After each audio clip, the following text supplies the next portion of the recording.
In this video, I'm going to be going over whether or not WGU is still worth it as a college in 2026. And later in the video, I'll be giving you a roadmap for getting your degree in less than a year while still setting yourself up for success in your desired career field. I'm Jay, and I'm 70% done with my CS degree in just 7 months. And I could have progressed even faster if I wanted to, but I've kind of slowed down a bit so I could focus on my resume and get an internship. So first, let's go over whether WGU is worth it when it comes to the school experience itself. And here are the main advantages. 1. You can transfer a lot of credits. WGU lets you transfer up to 75% of your degree through sites like sophia.org and study.com, and the classes that these sites offer, which is mostly gen eds, can be finished in just a few days. So if you're an engineering student, you won't have to spend a whole semester learning philosophy or nutrition like you would at most universities. I was able to get 60 credits in just 2 months by just locking in and putting in 10-hour days, which is kind of insane if you think about it. And this gave me a lot more free time to work on things that actually matter, like projects, interview prep, and pretty much anything that would help me in my job search. So you don't have to waste time writing 30 history papers when what you need to be doing is locking in and focusing on engineering or whatever your field needs you to do.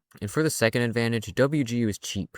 Right now, I'm 70% done with my degree and I've only spent like $1,500 so far. By default, WGU costs like $4,000 for a 6-month term, but if you use Pell Grants and scholarships, you can knock off the majority of that. And the faster you progress through your program, the less money you spend. If you compare that with traditional universities, you're gonna have to spend like thousands of dollars on classes that have nothing to do with your future career. Like, I'm okay with having to learn philosophy as an engineering major, but what I'm not okay with is spending $2,000 and a whole semester on a class that's not gonna help me at all. So these are the main advantages of WGU. Now let's go over the disadvantages of the student experience.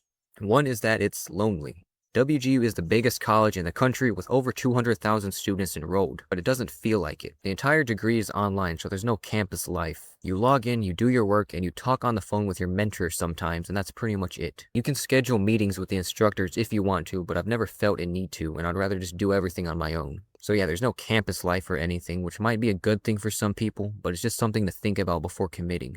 For the second disadvantage, it's about the self-discipline requirements. There is no hand-holding in these self-paced programs, and there's nothing stopping you from doing the bare minimum for 4 years until finally getting your degree. There's so many people that enroll into these self-paced programs thinking, oh, I'm just going to accelerate so fast, I'm going to do a course every single week, and I'm going to graduate in 6 months. But when they finally start, they just fail to lock in. They'll procrastinate, and before they know it, it's been 3 years, and they've just been doing the bare minimum. So yeah, if you don't have much self-discipline, you're not going to excel in these self-paced programs because no one is really holding you accountable. And for the third disadvantage, we have the proctored exams. Now, I have no issues with proctored exams, and it's actually great because it, keeps the integrity of the degree. But they'll be doing too much sometimes. The proctoring process can be really annoying when you're literally not cheating. Like, if you go on the WGU Reddit, you're going to see some horror stories of the proctors just freaking out and asking the students to do some crazy things, right? That shit's locked down harder than actual in-person exams. I'd rather cheat on the damn MCAT than ever try anything on the WGU exams. And it's pretty obvious that the proctors are all outsourced to some country with cheap labor. I guess it's just something we gotta deal with to keep the tuition low.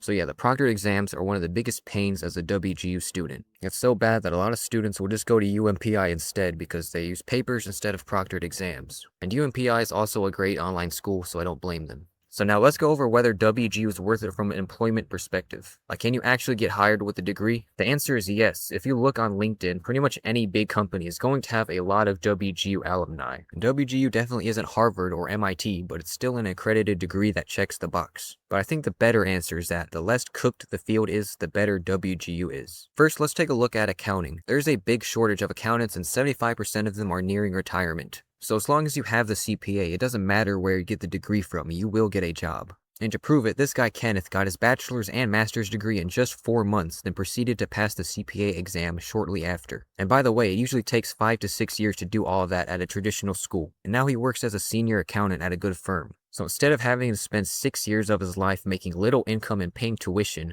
he spent less than a year to achieve all of this and then was able to start making good income immediately, which is pretty insane if you think about it. And it's the same for fields like nursing or education. Those fields aren't cooked and you will get a job with a WGU degree. And now let's look at software engineering. Now this field is cooked. Even Harvard graduates are struggling in this market, which is absolutely crazy. Not even the crazy prestige of Harvard is able to carry graduates these days. So what I'm trying to say is that your WGU degree isn't going to help you much when every job posting is flooded with 100 applicants. The actual degree is going to be nothing but a checkbox to show that you have one. But thankfully CS is portfolio driven and the school name doesn't matter that much anyway. Experience, your past internships, freelance work, and even projects, if they made a real impact, can carry you farther than school name. And that's how I was able to land an internship as a WGU CS student. I even got interviews at some cool YC startups that literally only had MIT and Stanford graduates. And again, that's because CS is portfolio driven, your degree name doesn't matter that much, and neither does your GPA.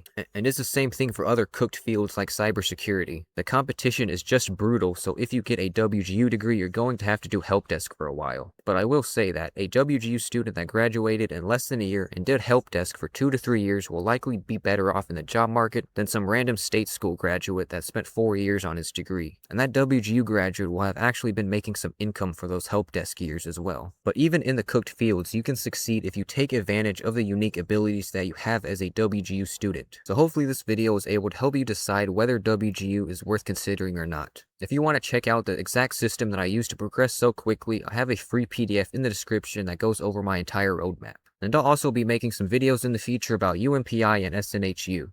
Have a good one.